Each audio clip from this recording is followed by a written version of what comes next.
একটা জিনিস খেয়াল করলাম, আমার বন্ধুরা আমার ভিডিও শেয়ার করে না। কেন করে না সেটা আজকে বুঝতে পারলাম। কারণ আমার ভিডিও যদি তাদের টাইমলাইনে থাকে তাহলে আগামী জাতীয় নির্বাচনে বা জাতীয় সরকার গঠনে তাদের নাম থাকবে না।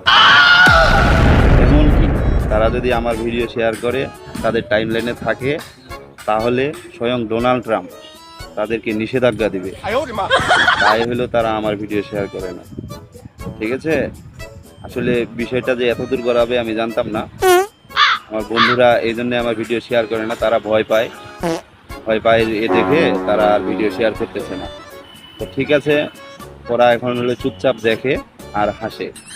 তো তারপরেও যদি হঠাৎ করে আমাকে নিয়ে কোনো পেজ ব্রিফিং হয়ে যায় তাহলে দোষ কিন্তু আমার না, দোষ আমার সেই বন্ধুর যে হলো আমার ভিডিও শেয়ার করছে, সে হলো আমার সাহসী বন্ধু।